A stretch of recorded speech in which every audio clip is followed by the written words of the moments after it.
Welcome to Reality After Show coverage of the challenge. All Stars 5 Rivals. We're back today talking episode 10. I'm your host, Dan Montchal, joined as always, Alex Trias, Paulie Calafiore. And I guess we kind of made it to the final. Yeah. We made it to the final. One way or another, we made it there. I am shocked we're here. Just kind of pumped that Veronica's not in the final. So I'll take it. Somehow we made it to this final. I want to rip my eardrums out when I hear Nicole talk. It's getting a little wild. It's getting a little wild. I feel like at this point, if you still have that accent, like you're kind of putting it on. You know? Like if I wanted to, I could go back to having like a New Jersey accent and I could like talk like this all the time if I'm going on a show like the Jersey Shore. You know what I mean? But as I've aged, I've learned to speak articulately. Yeah, and like there's the moments where like when you get more excitable or anything where your accent that you had growing up comes back out a little bit. Like Cara has that sometimes in her confessionals where it comes out a little bit, but that's not how she talks the whole time. Exactly. It's sort of Nicole and Melissa, I feel like, just diving into the whole fact that they're team subtitles and they know it. So they are like, definitely team subtitles. Yeah. And the subtitles don't help either. I think there was like a meme out there that when they were celebrating their win, the subtitles actually had question marks because they didn't know what they were saying. It's very true. It's very true. It sounds about right. And unfortunately, there's just so few teams left that they can't be hidden behind three other teams like we got for the first half of the season, which was fine because you only heard them every now and then. But now you got to show something. There's only 4 teams left, so they're going to be front and center of a lot of it. I mean, at this point in the game, it's the daily was pretty good. I liked it. It was like one of those, it was a little bit of physical, a little bit of having to have that focus where if you mess up, it could start to get to you, and then solving a puzzle at the end. A+ on the daily. Yeah. I just and like here's the thing. I'm glad that Turbo and Nani got a chance to go and try and win a star because they're my friends. But from a gaming and viewing standpoint, why wouldn't you block this team?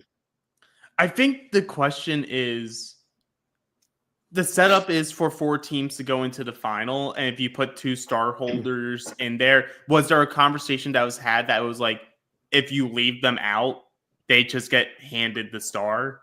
I don't know. I mean, I would have liked to see how that worked out, right? Like if the house blocked Turbo and Nani from going into elimination, they automatically out, not making the final, right? So now there's the other teams that are there, and now you can put 2 star holders against each other and see who see who wins it. And then at that point you only have 2 teams in the final. Maybe you think that maybe there was a discussion that they weren't allowed to, because think about if you're Frank and Sam, especially Frank, who's been running circles around everyone this season. Wouldn't it make sense to just say, hey, no, we're not going to give them a chance. We're going to make sure that the house votes Adam and Steve or Shane and Devon, and we're going to put the other one in. And then maybe somehow, if they do get blocked out, our competition is Nicole and Melissa and the winner of that, where you're like, we legitimately have a better chance only needing to beat one of those teams rather than both of them. Yeah. And I mean, yes, Frank has been absolutely running circles around everybody, but like, is everybody playing the game really that naive? I genuinely wanted to ask, Adam, if he was in here, be like, dude, did you really think that like that wasn't going to happen to you guys? Right. It's crazy, but I think at this point there is not a single team that is touching Adam and Steve. No, like Turbo and Nani were the only ones that could have possibly done it. Yeah, there's going to be some weird, like, not final type of final going on where like the other teams have like a more than honest person's chance at winning. Just because, like, look at the script. They have obviously the first daily challenge where you get the stars. They win outright. Yep. They have 2 other daily wins. They have 5 elimination wins. They have tied the record for most elimination wins in a season. They've eliminated half of this cast from the season. Yes, they did. And they had layups at the beginning. We all know it. We love them. We can still call them layups. In the tradition of this season, a win's a win. But like they beat, I would say, the 2 strongest teams that everyone else was looking at in terms of Leroy and Devin, and now with Turbo and Nani. Granted, 100%. The elimination was what it was. But hang on. We have a special guest joining we have Adam Larson. We got him. One of those bullshit podcasts he listens to. Here we go. The man. I'm connected to some audio, guys. Can you hear me? Yeah, we can hear you. Okay, awesome. We've got Adam in here. Now, Adam, I'm sure you're aware, but this is a Handjob Steve Stan podcast.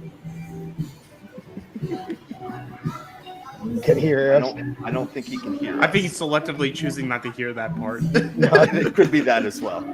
Maybe. Wherever he is, he's vibing. There's some good music on. He's having a good time. He's having a great time. Yeah, we're here. Obviously having a good time. We're here having an awesome time. Okay, give us a thumbs up when you hear us. You guys are still through my computer. I don't know what. You can hear us? Does he even have headphones in? Or is normally they don't allow us to do like these podcast things inside the nursing homes. It's this is a special privilege. I had to. I'm glad you asked. Whoever's in charge over there at the nursing home for a special privilege. We're gonna get this working, but I'm gonna at least try to. I'm just going to turn on my volume here and be a little bit annoying. So, no, it's all right. No, you're good. You're good. You're good.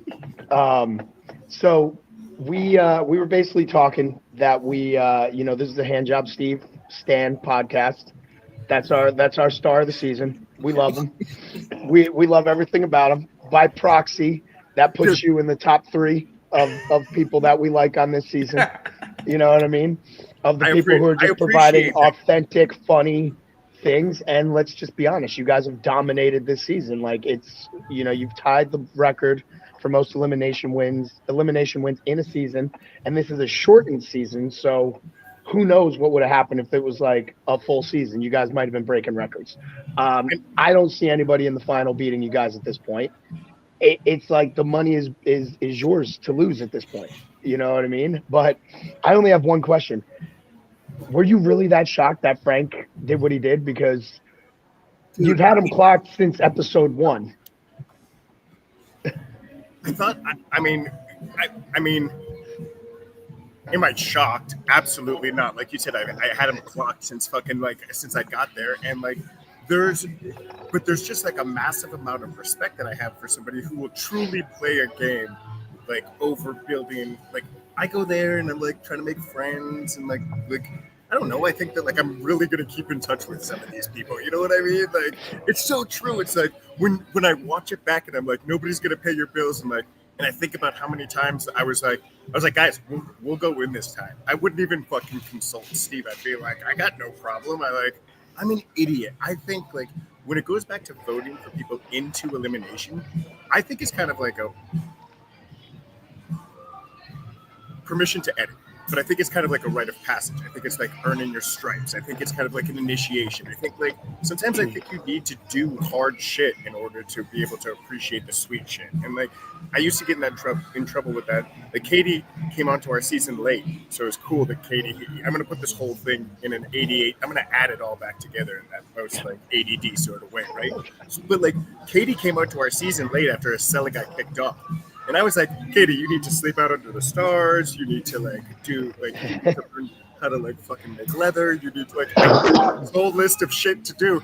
And Katie's like, all right, but like you guys need to do it with me. And everybody else is like, you don't need to do that. And then she's like, what? Yeah, Adam just made up that list. And I was like, you don't deserve to be here until you do it. And like, I don't know. I live in a weird world, man. Like sometimes like the timing that I take like when I choose to confront or bring up things about like I don't know, like I don't deserve an apology from Steve at all, right? At all. Like I tossed his ass in the elimination. I tossed his ass in the elimination 20 years ago in the gauntlet. I never apologized to Steve. Why does he owe me an apology? But like, I don't know. Sometimes, especially my teammate, like to rile him up. I love, just to rile your teammate up right before potentially going into an elimination or a final. Like, bold strategy there. It was honestly one of the funniest parts of the episode, having you like go up to Steve and you're like, "Hey, let's actually talk about this. Like, I would love an apology." He's just like, I don't know what I'm saying because I'm sorry for. In classic I was literally Steve looking fashion, for he had no idea what to apologize for. I was looking for words because I couldn't even explain why he owed me an apology. We got around to the whole, like, we brought Jay into it and was like, well, like, Jay should have taken a knee. He shouldn't have gone down. Like, I don't know. You know how sometimes you pick a fight with like with your girlfriend and like just so you can have angry sex? Here's the thing: are you picking fights with people throughout the season because you were bored? Because it seems like that's what you were doing. I got for sure. Like you were doing, but you weren't doing it in an asshole way. You weren't doing it in an asshole way. You were like dropping little seeds and then like fading off into the background and letting people kind of explode on it. I mean, like even the Shane situation in this episode, which I think you handled it like really well, but you just do things in such a subtle, like father way. It's like you turn and you're like, dude, like, shut up. Why are you talking to her that way? And then like he starts spiraling for the rest of the episode of like, I will not be villainized. People are trying to spin a narrative. People are doing this. And he's like self-imploding himself. To the point where he almost wanted to quit. That's why I was surprised with Frank, because I thought I could work Shane up enough to like have to take one for the team. I was like, oh man, you just skated in, you just got that star. Like we've already been in for like I thought they kind of owed us. I'm shocked at like the tiptoeing around that Frank and Shane have done all season of not taking the shot at each other when they've had the chance to take the shot at each other. Yeah. It's like they knew it wouldn't be worth the shot, but they still wanted to go back and forth. But here's the thing about Shane, and this is something that I like to say about like the challenge as a whole. Shane has never been good at competing on the challenge. He sucks, right? He doesn't handle his anxiety well on the show. He also sucks at that, right? So what I hate is seeing people like Shane sit there clearly sucking at the game, try to like Devon is fairly good at the game. She's got a great elimination record. She does well with partners. She works well. She wins dailies. Shane has never done that. But yet Shane is going to sit there and scream and yell, and he keeps being like, yeah, my anxiety gets the best of me. It's like, yeah, dude, because you suck. Maybe you should shut the fuck up. It's the same way I feel about Nani when she's like sitting there yelling at Turbo. Yeah, you don't handle pressure well, Nani, but Turbo does. You know what I mean? And like that's what blows my mind about it. And Shane is like that guy where like he's always gonna be like fucking looking over his shoulder, looking to start a fight. I wish I had your perspective. From where I'm sitting in the house, I feel so green. I feel like I've been gone for so long. I feel like I'm playing a different. Like I can't. Like Shane to me is a master. Like how could you even like? I can't even look in for the chinks in armor. Like without Shane, without Veronica, I'm just lost. Or at least that's the game I'm going to play for as long as they'll let me. You definitely are not lost. You know exactly what you're doing and exactly what's going on in the game. But it's great that you position shields in front of you, to take the fall for what you're doing. It's a brilliant strategy.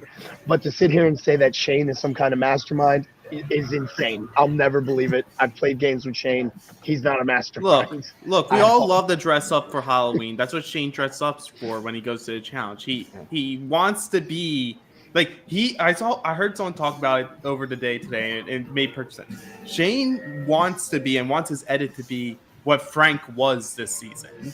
Like how Frank is shown in the edit of being this strategic like guy who's going around making all the moves, doing everything in this like core position.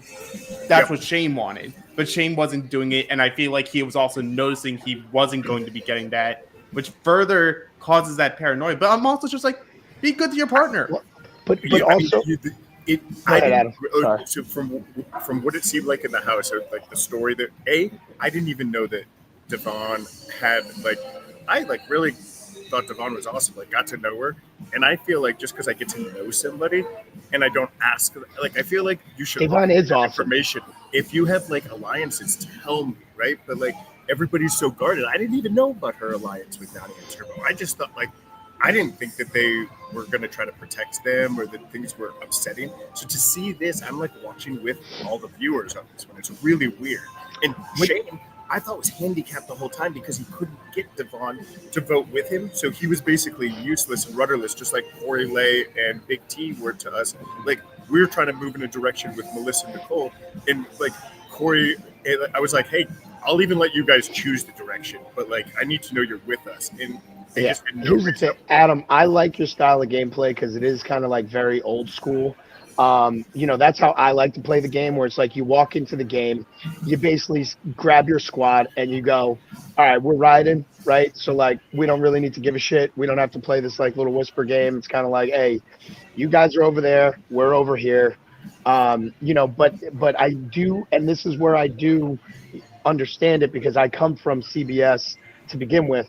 But I prefer the MTV style of play because the CBS style of play is the hold the cards close to the chest, whisper, whisper, whisper, try and almost be friends with everybody and use it as a chess piece. Whereas in the challenge, you're going into an elimination, you can say things with your full chest.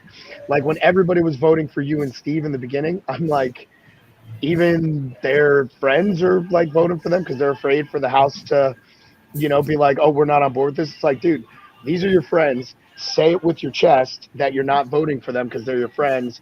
Don't worry about how that's going to affect you.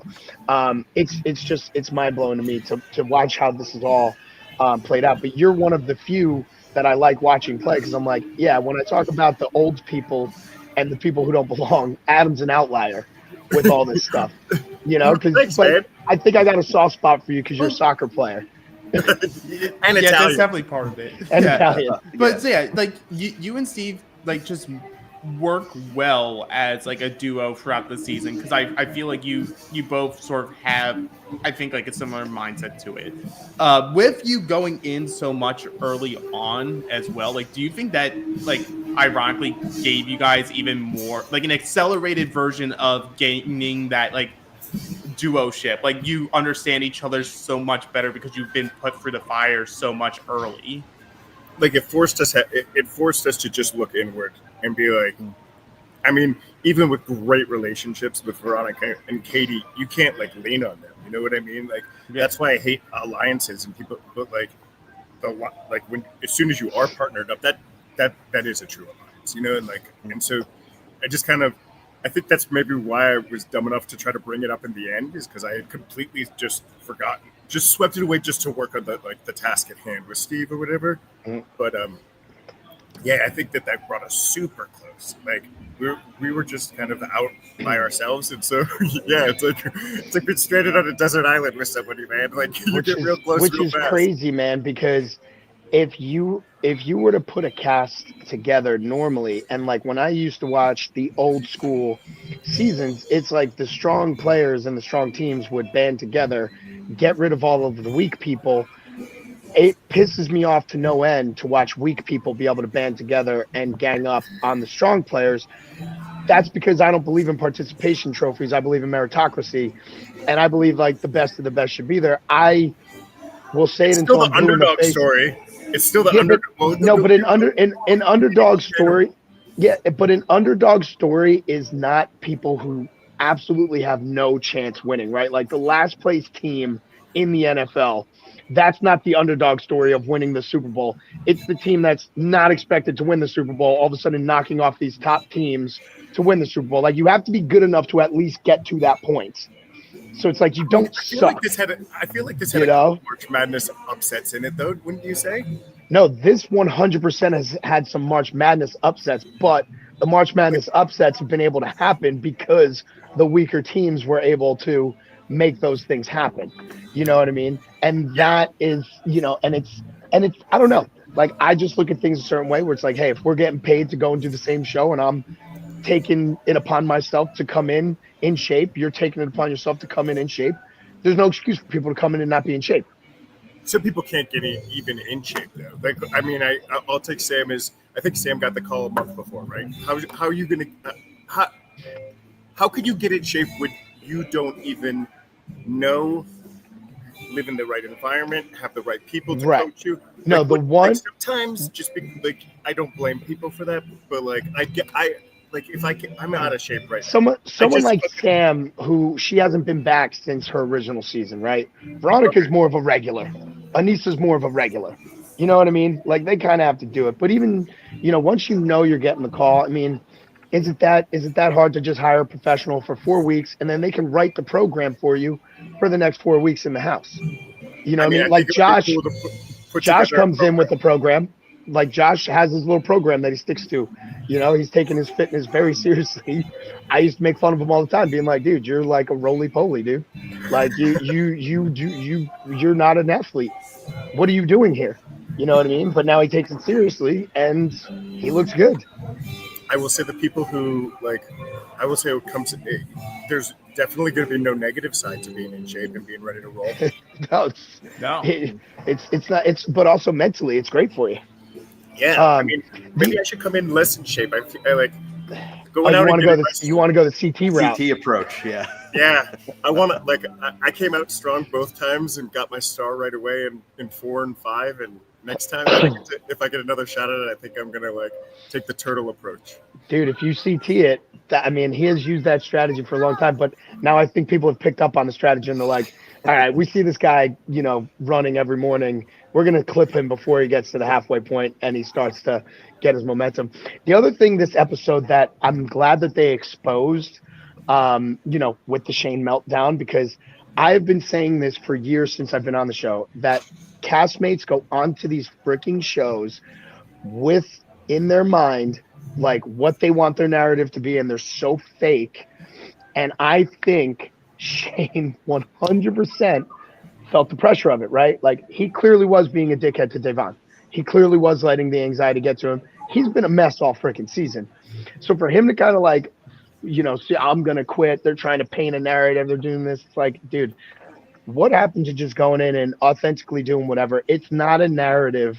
The edit is going to be the edit. You're either going to be the villain or you're going to be the hero. Like you can't control that. I feel like it must be the older cast, because I'll tell you that people who've been gone for a while, when they check back in and they're like, I'm not sure I get, especially if they show their ass, right? Yeah. Especially that, maybe they're like, maybe I should. Maybe according to everything online, Shane has been very protected. See, okay.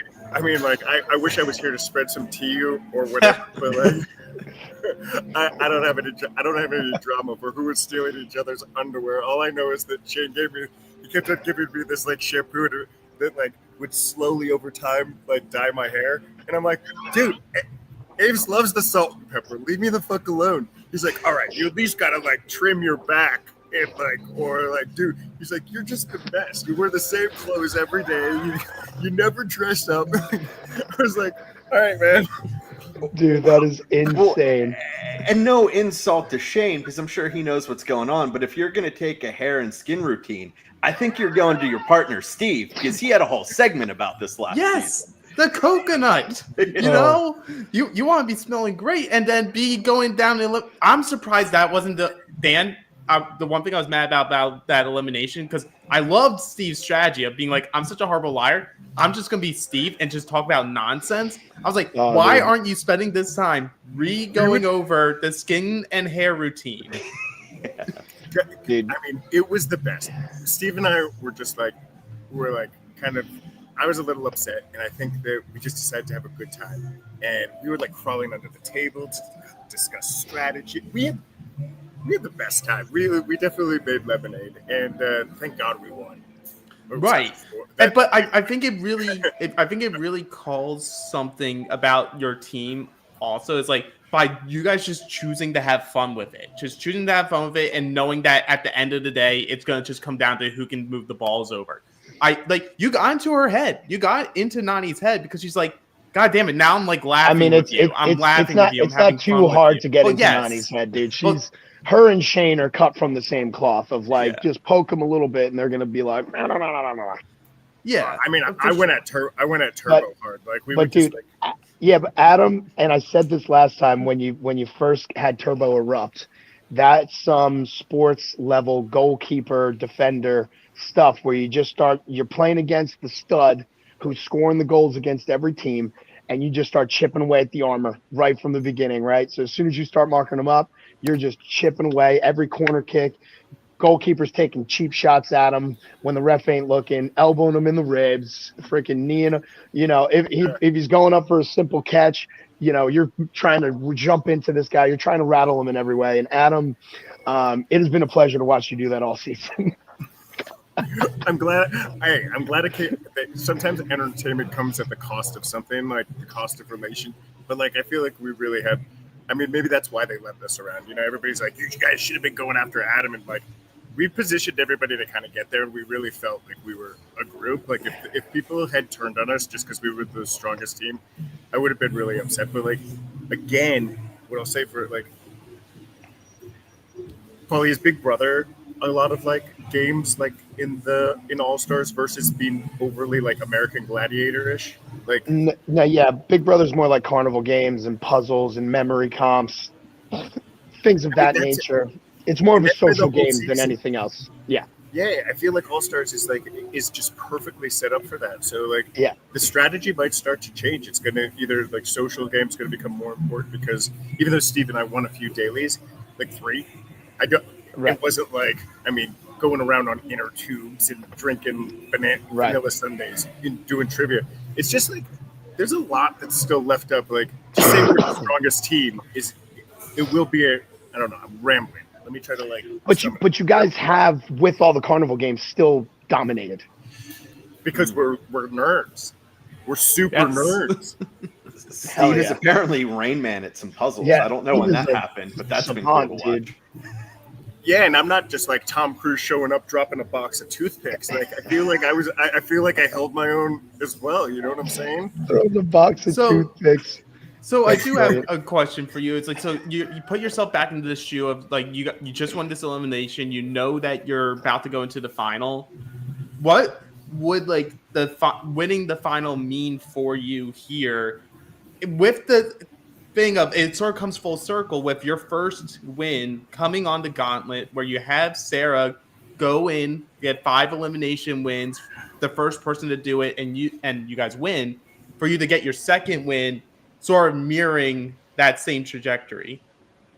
Yeah, it would be. It was like as the season built, the production was like, "So, what do you think about?" Or maybe I even brought it up. I was like, "I think this is karma," just to kind of, it was very poetic justice, and that gauntlet that we had, that the time and Telluride, just it was amazing back then. You know what I'm saying? Like those cast of characters that were on that show were epic. That's like the last time I've seen Coral. I mean, I've seen people again, but like that's the last time I've really like hung out with them. So yeah, I miss it. Theo, The Miz. Yeah, I think what I'm really curious about is what's it like to be partnered with Steve? Because you're very well liked, you're well connected in the house. And then there's Steve, who's just this enigma who does his own weird Steve things in his own weird Steve way. And what's that like? I mean, he's loved. You have to understand that like people find his like eccentricities. Oh my gosh, this is like trying to spell complexity, right? He's got some like oddities about him that are really cool, but like taken in small doses, he's very interesting. But like he'll listen to a conversation and he'll have you for hours and hours. And so I didn't want that to play against us. So I was like, I'm just going to take one for the team and basically make sure I'm sitting next to him on the bus. That like,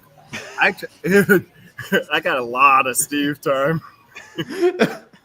Yeah, it's sort of it's easy for him to wear you down and be like, I don't even remember why I was rivals with you. Maybe it's just because you talk too much. I don't know. I mean, we did our initial season together, and it's a good thing there's no technology because I would Google fact check him every single minute. He does seem like someone you would need to do that with. But between him and Shane, like Shane with all of his stuff and Steve with his stories, I'd be like, I sort of want to like double check this real quick. The red light therapy was awesome, wasn't it? We had so much red light therapy going on in there. Well, it's even just so weird when you guys were doing that elimination. That was against Devin and Leroy, when he's like, I haven't done this since, I worked in the circus in '84. I was like, I don't know if he's being serious or not. Like, that could very well be a true story. I mean, in '84, he would have been 7. So I'm going to go ahead and say, well, he was in Kansas City at the time. You never know. Dude, he could have been a child carny, dude. He could have been a child carny. You don't know these things. Like weird Thai circus or something like that. Like, where like they all were like, it was like a special species of like humans with extra long hair and gills and a bunch of Aquamen. Mm-hmm. Aquaman And then circus. And what's it been like for you now being back? You've had All-Stars 4 and All-Stars 5 under your belt. You've gotten to do like more podcast stuff. You've been able to do some like live events. What's been like the fan reaction for you with like getting to have this like feeling again? The fan response and everything has been really cool. It's just like just to re-engage and see people being interested in the show. At the shows, I kind of, I like to nerd out. I like to find the people who, just found the. I like to find out who they connected with on the show the most because I feel like our show really helps people identify with like whatever bit of loneliness maybe we're feeling, or like I deal with imposter syndrome. I just think like you could find somebody on the show who's gone through a similar train wreck in life that you have, and maybe they'll help you figure out how to like self-author yourself into like your next second chance. Because like that's what this show is about. It's about like, the next chapter, the next season, right? Like maybe we're not in the best shape, but like we're probably divorced. We're probably like running from the IRS. We're probably I'm joking, right? But like parents. But are you though? Because I mean, Brad does exist. So look, he just shaved his beard. He could be in hiding right now for all we know.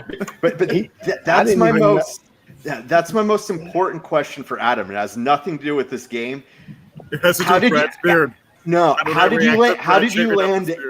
I just want to know, how did you land Avery? What's your secret? That's all I want to know. I'll chip it away at a motherfucker. I just don't give up. No, Aves and I had just built like I love her story. I mean, we're cut from the same cloth. She's really, really, really hard worker. Like she's one of those type of people who, whether I had everything in the world with, I'd be happy, or whether I was living in a trailer park, we'd be happy. Like she's just she's. I mean, she loves you, Paulie. Like, you know what? She's. Oh, dude, real recognizes real, dude. And Avery's definitely a real one. And we even said when you and Steve were just winning elimination after elimination, we're like, I mean, Adam's kind of like winning here. He's crushing these eliminations, leading up to win the final. He's got a hot girlfriend, kids, all these things. I was like, he still looks good at his age. I was like, that's the ultimate win, like of everything. And Avery's dope. Like she's not a moron, like. So that's probably how I got her. I was just like super impressed by her again, and I was like, I want my girls to be able to like have you as like some aunt to be able to, you've been through a lot of like similar things, and like I never even thought that there was going to be like a relationship between us because of the age difference. And she's, I probably like had every red flag. I'm older. I've been like, she never wanted to date anybody who's been on these shows. She doesn't want to like date somebody with kids, long distance, right? Like how many red flags can I put in there? Right. And like we just like would hang out, and she would talk while I was making dinner on like we video chat on the Google Nest, and the girls loved her. They'd like steal it. Like she'd sit there and talk to him for like 2 or 3 hours, like talking about hair. Like she just gave what she doesn't have to give. She's so generous. I'm like, sometimes we have to make sure that like we're prioritizing Avery, because like some people will just give and give and give and give. But it's awesome to be in a relationship with somebody who like you're never worried about giving too much because you know that they're giving, and we're really good communicators. Like I guess Yeah. I've done enough work where like, you know, sometimes you just fight to fight because you don't have enough drama in your life, and I'm smart enough to listen and be like, hey, is this what you're saying? Is this really serving us? Yeah. It's like, you know. Plus, you get to a certain age where you're like, who cares? Are we going to be mad about this in 5 years or 10 years from now? If not, a 9-10-year-old who are like looking at how they're going to be treated by a man, and so like the better I treat Aves, like the like if I can level up our relationship, our communication, all of the like our finances, all of those things, that's hopefully setting a really good example for the kids. Now when they're gone, fuck it. Right. Fuck it. We're fighting each other, dude. Put the gloves on. No, I think you guys are dope, and you know, the one thing is that we all have to protect, and you know, I do a good job protecting my peace when it comes to this. I don't really make myself too crazy available to people from the shows outside of the show, because at least the people that I do make myself available to, I feel like they can come back to real life, and this is real life. Like, I don't ever want to feel like I'm playing the game outside of the game, you know, because I shut down as soon as the game is over. I don't care. Whatever I've done in the game, I leave it there. It is what it is. Once the show is airing, I'm doing what I have to do to promote the show on social media. I'll be a little shysty. I'll say little things here, but it's all in good fun. I can't hang around people where I feel like they're hanging around me and they're playing the game. And then if anything ever happens in a future game, now anything personal about me that you knew or that you're hanging around, now all of a sudden comes out to light, because I don't do that stuff. I don't like to do that stuff. Anything I know about somebody privately, and I know a lot of stuff about a lot of people, whatever they do in the game, I will never sit there and be like, oh, wow, I'm so mad that you did this to me in a game that I'm going to expose this about your private life. And, you know, that's kind of the game that most fans don't understand, that a lot of us have to like be aware of outside of it. But I'm at a point in my life where if I feel like people are playing those games outside of the game, I'm like, I'm just going to distance myself from you. You know what I mean? Like, I'm excited to go to Nashville this weekend because everybody's just kind of real. Who's going to be there? You're going to be there. Avery's going to be there. Janae's going to be there. I'm pumped. You know what I mean? Mark's a good dude. Scott's, you know, puts on a great show always. Clarification question. Are you talking about like people weaponizing shit that you would say like off show, on show? Or are you talking about basically people just like starting because the social game, I'm like trying to like promote, trying to help out with like all 6 of my followers, and it's like joking aside, it's like I mean like the reach that some people have on social media, I can see why they spend so much time, right? I mean, I think both. You know what I mean? Like I've been in situations where it's like I've done things in the game and people are like, oh, this is why in real life this goes on. I'm just like, you don't even know what goes on in my real life, dude. Like, let's just keep this to the game, you know? Or like when they see something play out on TV, they're like, oh, well, like I thought I was really close to this person. It's like, dude, yeah, like I think most of them don't understand athletes. Like I could play against somebody in a game. We could have a war. As soon as the game is over, like we're shaking hands, we're getting a beer, and like we're being like, all right, see you next time. I don't think they understand that concept here. So it's like afterwards, if you're being friendly with people and all of a sudden they watch on the show, like, oh wow, this person was talking shit in their confessional. It's like, yeah, we're making a TV show. Oh my God, this person screwed me over. It's like, yeah, we're playing for money.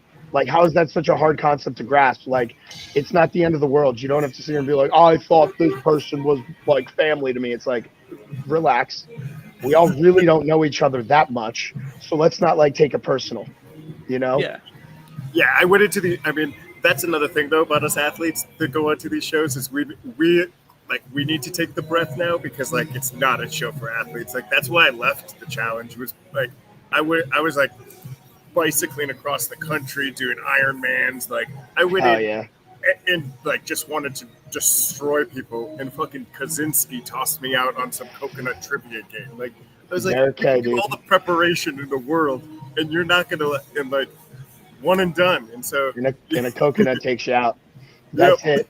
I gotta jump to look at properties, boys. But Adam's here. You guys can friggin' crush the rest of this. Adam, thank you for hopping on, dude. I'm pumped to see you tomorrow. You know, we'll keep it sober for the first. I think when I first met Adam, the best part is he was hammered drunk. So he like came and like freaking hugged me and like I was like, oh my god, I was like, I love it. But yeah, I'm looking forward to dinner, man. I'm looking forward to seeing you and Avery again. Beautiful, brother. I'll see you soon. Right. I'll see you 24 hours. Yeah, I'll see you in literally 24 hours. All right, boys, enjoy. See ya. See you, Paulie. Yeah. Dan, do you have any more I questions? feel like we should have gotten like Paulie's major gripes about the show or at least like your major gripes and your questions, like because I feel that I've tried to chime in and like kind of in my comments answer some of your guys' questions because I feel like you guys have done such a great job this season. Oh, Thanks for all the thank recaps you. and stuff like Appreciate that. I'm glad that like I could come on here and just chat with you. It's cool. No, I love that stuff. And like my gripes were always never really so much about the players, but more like the mechanics and what they decide to tell and not tell. Because I understand it's a show; they're gonna move with how they move. But for us who like recap the stuff and want to cover it, analyze the game, we're like, well, you should lay down the tracks and like talk. Like I'm not saying I'm 5. But like, talk to us like we're 5. I meant more like gripes, like what you've heard back, like, oh, they made the wrong decision. Maybe we should have like gone down a different track. Like, how do you think the season has unfolded and stuff like that? Like, do you think that could you ever have imagined the teams that are going into the final? Could you have did you imagine these type of teams? And I don't know. I mean, I think. It's nothing really against you because the beginning part of the game, you and Steve, your hands were tied. Like you were just going in and there was nothing more you can do. What's weird about it is while I understand from Frank's point of view when he was gathering, the troops to band the weak teams together, it ended up working out for him, but they never thought of how do we get their star. So they got one, but like they were working, obviously you were working close with Veronica and Katie, but that's where it would have been nice to have maybe like a Jonny and Beth that you go in to steal one of their stars where you pit that, because realistically, how many teams were Veronica and Katie going to beat in an elimination? Obviously anything can happen, but you think you'd want to keep some of those teams a little bit longer that would give them the best shot at going to get a star. Yeah, and I mean, I don't think TJ really said that. Like sometimes they'll fill it in with the edits or whatever, but until like 2 non-star holders go in and actually do get to steal a star, like Nani is saying that like out loud that they're gonna steal their star, but like I don't think we knew that. Like we were just like we had to try to figure it out. It was like could we do that? Can they steal a star? Now, I think Melissa was really upset with Turbo. Like, I felt like she was, even though she looked like she was really, like, picking and getting in there a little bit more than she should. Like, I feel, sorry, that was my perception of the edit that, like, she just kept on throw it in. But, like, I didn't realize this, but before, like, I kind of started going against them, they had a good relationship. Like, she wouldn't have ever said his name. Then they, like, had a big blowout. They got to, like, unless you're like a Turbo fan, like you're against him. Like you can't. Like Turbo's gonna win the whole show. Turbo's the best. You're gonna get the best. Like you have to like literally sit there and like I don't want to talk. Like you know what I'm saying? So, like he doesn't want to hear anything that's not like the best thing about him. Like he was like, you and Steve, you guys, you're all right. You guys can earn. Because you won 3-4 times in elimination, and like that's why I could see Turbo and Steve getting along, because I assumed that most of their communication was just with like grunts and hand signals and not so much words.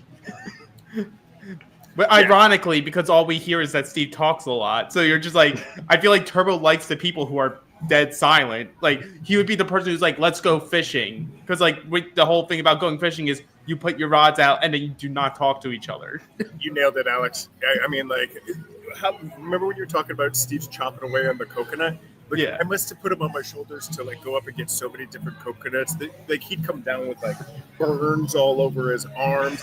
And like we were just destroying our bodies doing the dumbest stuff. He's like sitting there hacking at the thing. I'm like, dude, stop. You're gonna like chop off a finger. We're made it this far. What are you doing? Put the fucking cleaver down. He's like, oh yeah, my mom. And I'm like, no, look at the coconut. Like he's looking at me talking, and I'm just like, like Steve is Steve. And like you get Absolutely. Steve is type 2 fun. My brother like coined this phrase type 2 fun when we were like mountain biking and Telluride, and like it was raining cats and dogs like every single day for 7 days. Like it's fun when you look back on it. Steve, when you're in the moment with him, it might not seem fun. But when you look back on it, it's like the best time. You have the best stories. It's like, so I'll give that one to Steve. He is my type 2 friend. He is my type 2 fun friend. Type 2 fun friend. I don't even know. I'll come up with something. I think I'm following the logic. Yeah. I'm following the logic there. But it's like, so as much as my like, right, and you heard from Paulie, it's like the people that we see in the final, like outside you guys, because like you could like make a very strong case that like you guys shouldn't be there just because they wanted you in the elimination so much. But you guys like earned your way in there. Like Frank and Sam, you can only because of how the mechanics of the game work. I understand why they're there. Plus, you have Frank's political game just going wild. But like for the other teams, you're just like, oh, I wasn't expecting it, and mainly it's because of the edit. Because you go through so much of the season, Shane and Devon aren't in the edit. Like first half of the season, they're not there. They're not there at all. So then you're just like, oh, maybe this is like a Dario Ashley coming in here. Maybe it is like the best of the best. And for you and Steve, like, would it have mattered to you guys? Like, obviously, you want to like go with Veronica and Katie. You want to go with Melissa and Nicole. But like, if everything went out how the beginning of the season went, and it was just the strongest 4 teams that went in, do you two even care at that point? You're just like, oh, we have a chance. Okay. So we got there. So I would say that.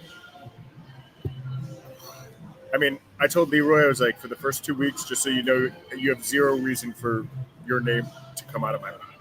Right.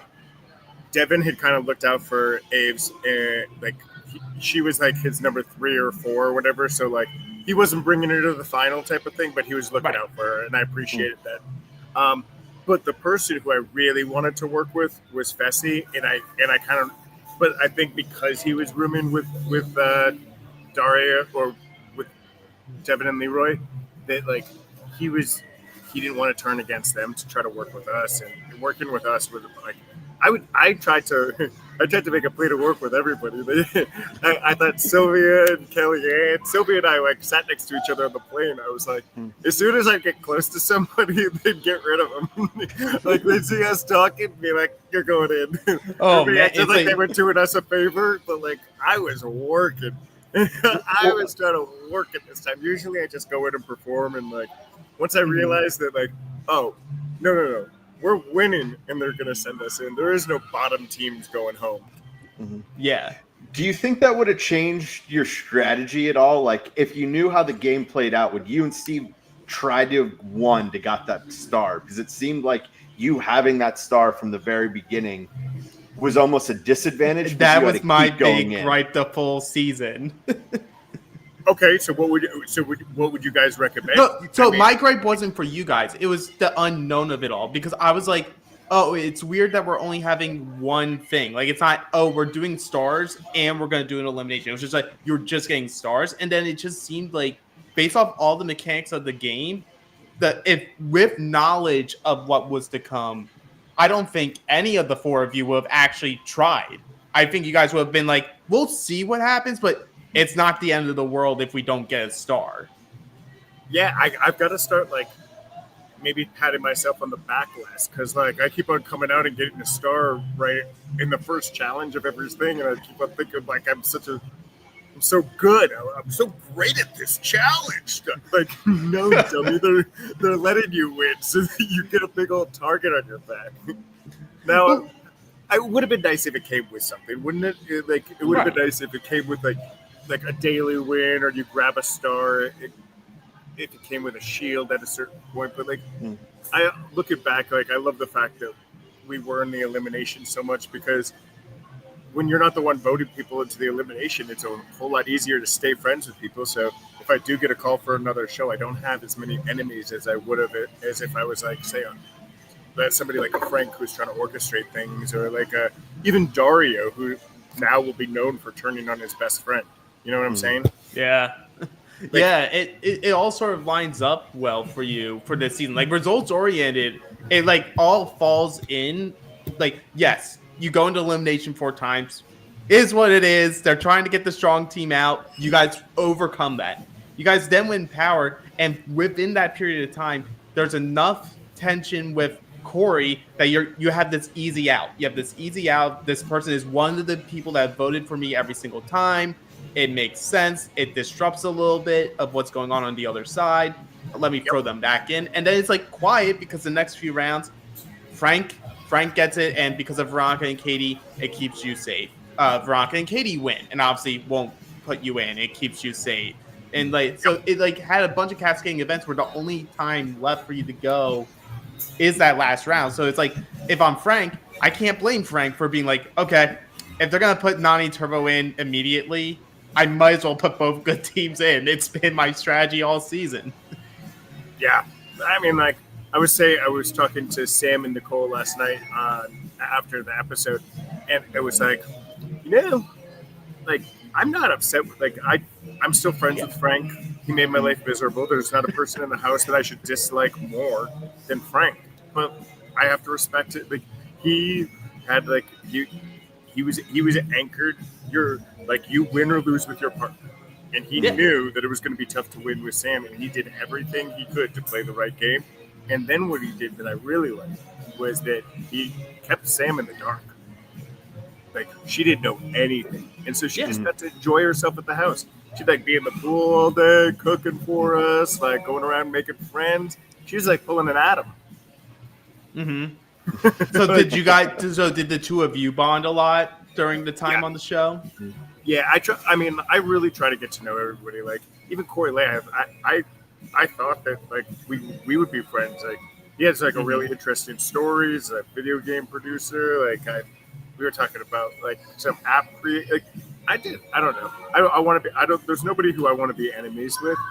Right. And but look, it gave us some fun weekend to talk about stuff. I will say that. And what's fun about you is some of your comebacks are they're very vintage. They're very early 2000s. I'm just oh, go suck eggs. And I'm just how am I supposed to argue against this? How am I supposed to argue against this guy who's telling me to suck eggs?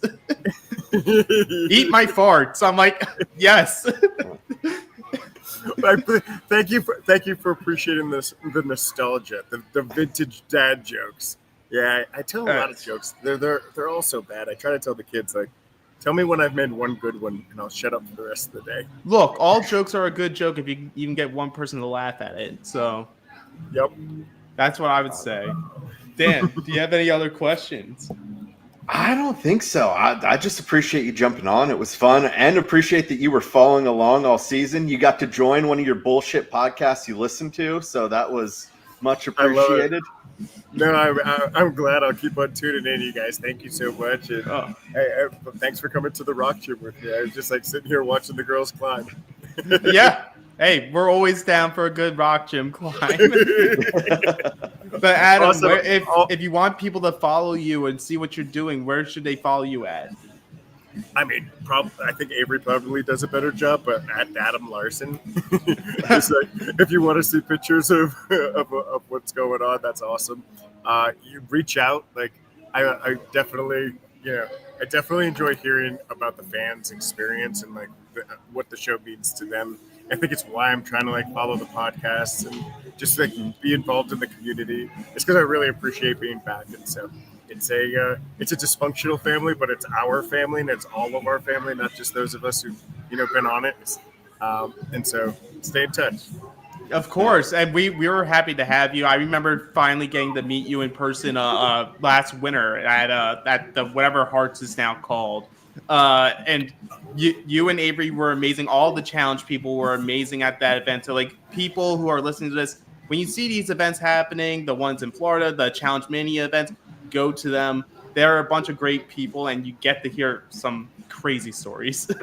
That was probably one of the best events I've ever been to. So the over the edge events. Yes. Yeah, they're absolutely.